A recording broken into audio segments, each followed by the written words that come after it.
Welcome to your postural workout. We're going to begin first with your neck muscles.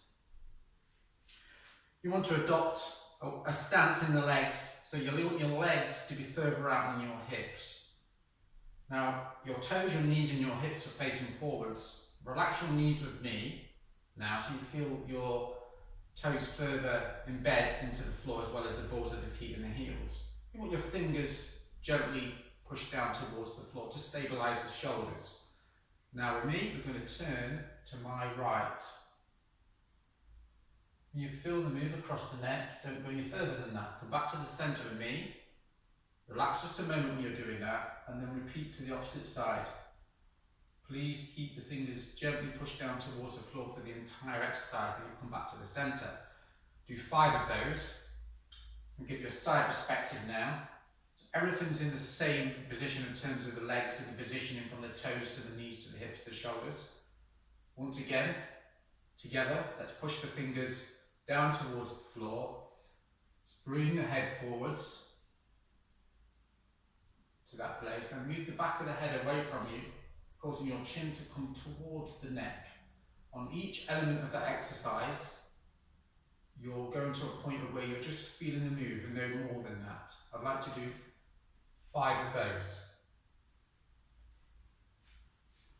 Now the next position, you want your heels slightly further out than your hips.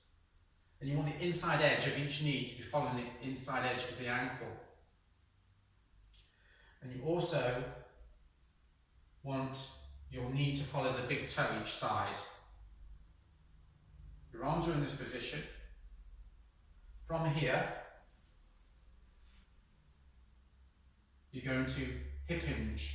But before you hip hinge, you want to be having that chest tall for the entire exercise and really focus when you're doing the hip hinge and keeping the upper spine and the lower spine in alignment.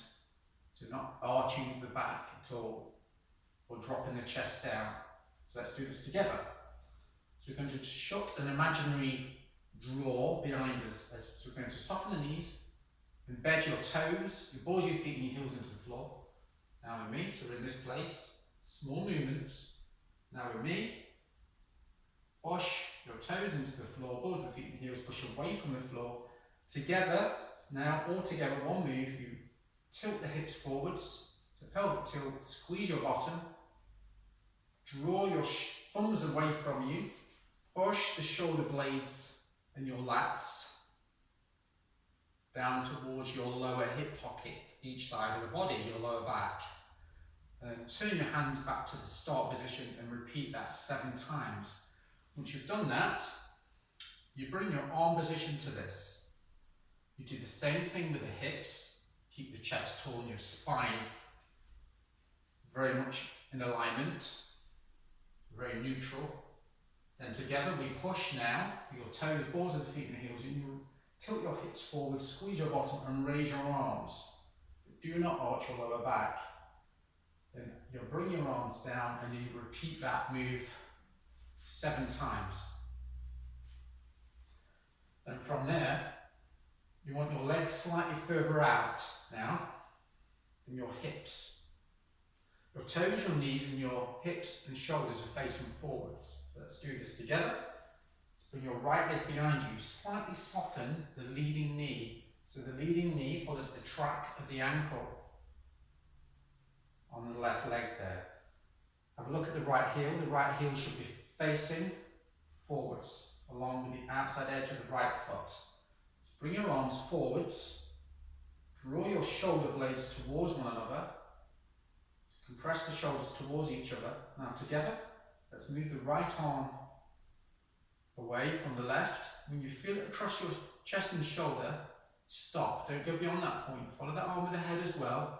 Now together, let's push through the right heel, ball of the foot and toes with me, and come back to the start. Squeezing your bottom as you do that. Let's do this again, together. One more. Bring that right arm away from the left. When you feel it across the shoulder, try and keep the arm in line with the shoulder. Push your right heel, ball of the foot and toes into the floor. Squeeze your bottom and return back. I like to do 7 of those on each arm. alternating the leg when you do it on the opposite side. The next move, that's incredibly good, that last move for the shoulder and part of the chest there. And the other move's very good for the hips and several areas. So you've got your legs further out than your hips here. Your toes, knees, hips and shoulders to begin with are facing forwards. Put your hands on your thighs.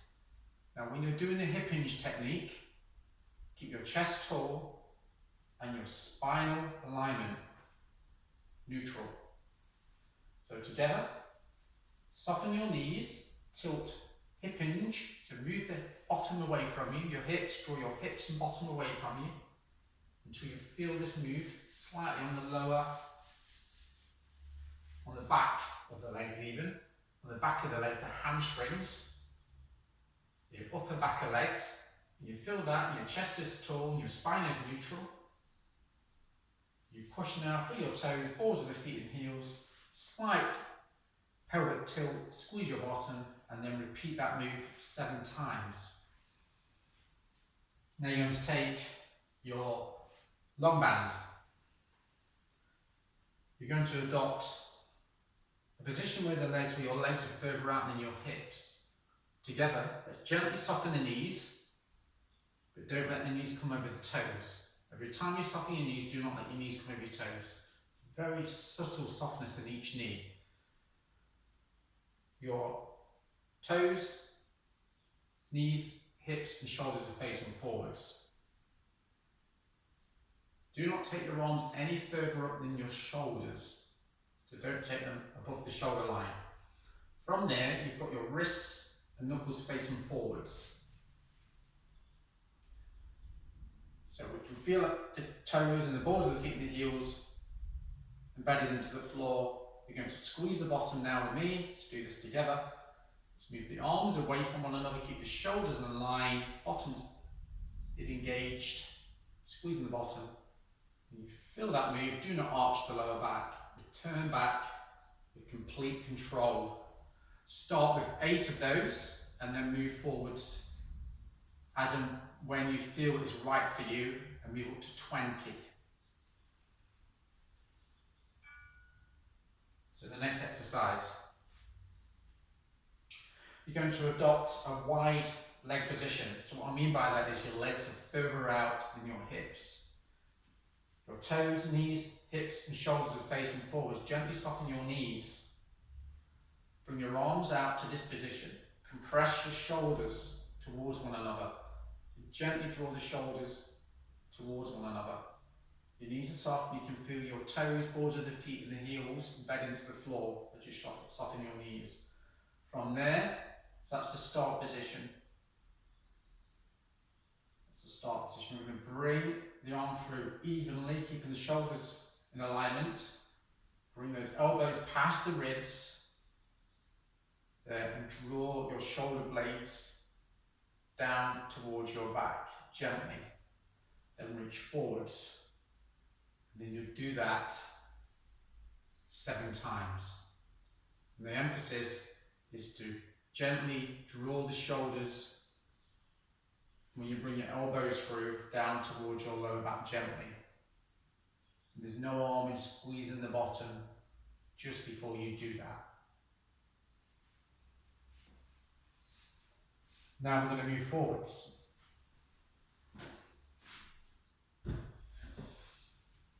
Now, I would personally recommend placing some books on a chair.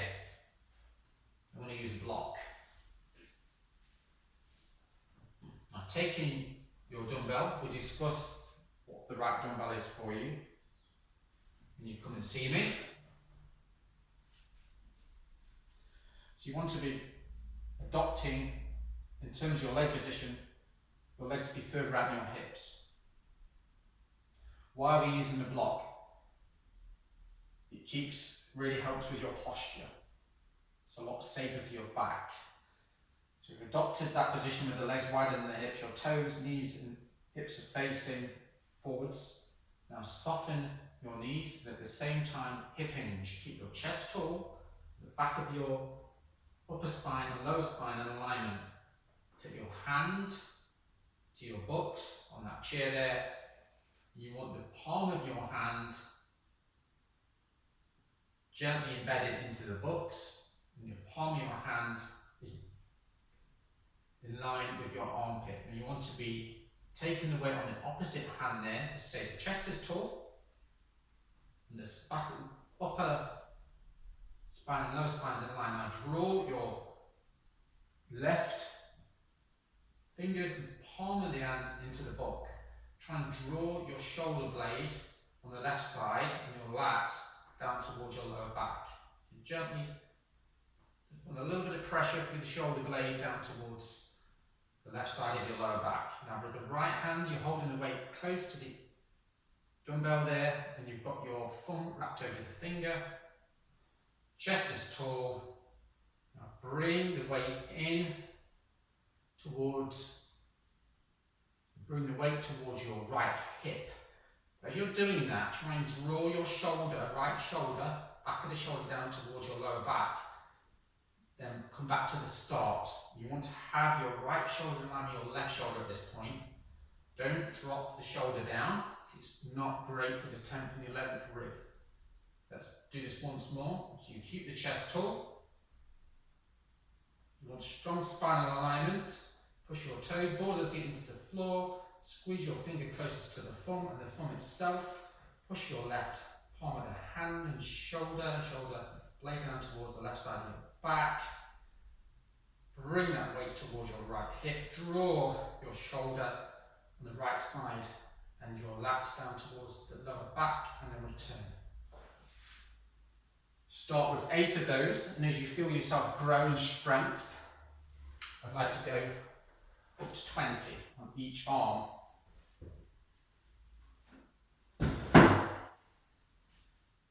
So the next move is very, very good for your ankle, your knee, your hip and your back. Just grab yourself a chair. You can put your hands on a set of drawers, something around you that you feel is appropriate. And from that place, what we're doing here is you want your outside edge of your heel to be in line with the hip either side of the body.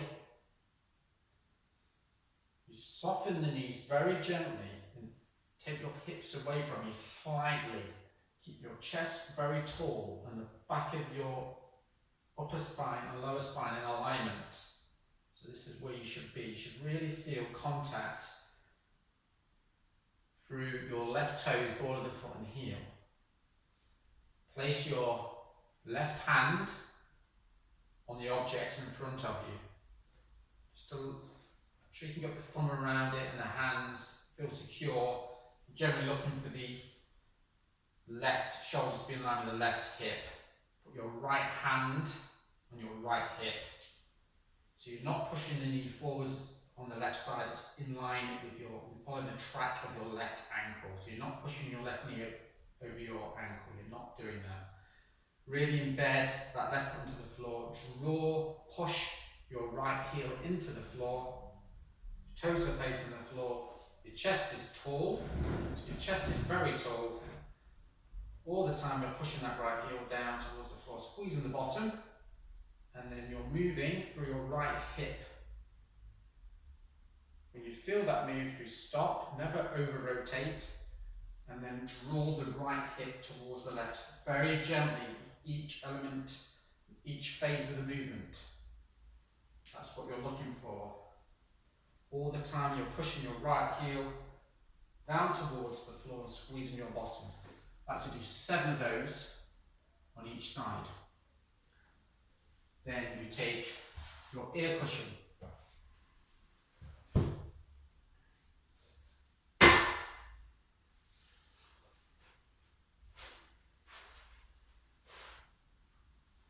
You place your foot in the center of the ear cushion. Gently soften your right knee. Never let the right knee come over the ankle. Just gently soften. Feel your feet embed, your foot, your right foot embed into the ear cushion. You can feel it through the heel, the ball of the foot and your toes on that right leg. The left leg is in contact with the right at this position. Now you can use your arms out at the side and place them on your hips, whichever works for you, or down by the side of the body. You're looking for subtle movement each side. Want the leg just be gently pulsing and moving around. And that's working all around your ankle, your knee and your hip. You'll do that for 20 seconds and then switch sides. My tip would be close to something, or the wall, or something you can just, if you feel you need to, pop your hand out and stabilise yourself. You'll get stronger and stronger at that one. And then we'll discuss progressive moves, advancements, once you've mastered that 20 seconds and it's no longer a challenge. So you do 20 seconds, single leg balance on each leg. Do keep your leg that you're standing on straight. So do straighten the leg out that you're standing, supporting on. Start with the right leg, keep that right top of the leg straight. Once you soften your knee, so you soften your knee, have it in line with the ankle, then straighten the leg. So you soften your knee initially, you put your foot on the ear cushion in the centre, and then you straighten your leg. Completely straighten your leg that's supporting you. It's good for the knee doing that. Squeeze your bottom as well, and then do your 20 seconds. Any questions related to that exercise, please ask. So now you're taking your chair. This exercise is incredibly good for your thighs.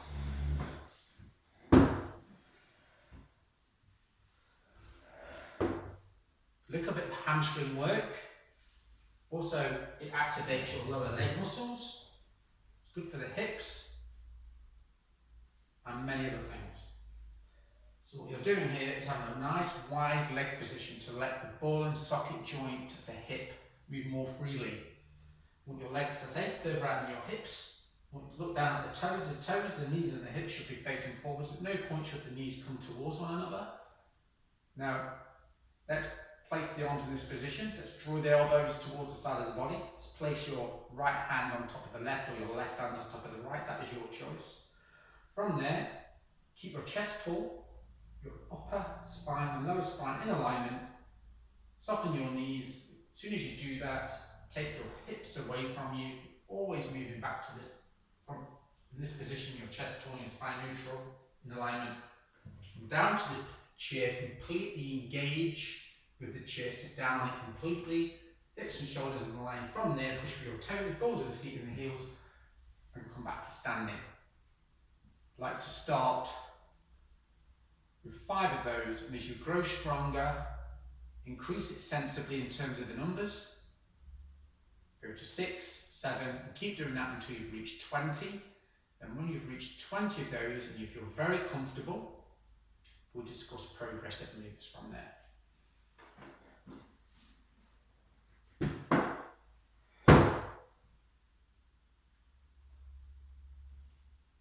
Now, if you've got any questions related to any one of these exercises, please do not hesitate to contact me.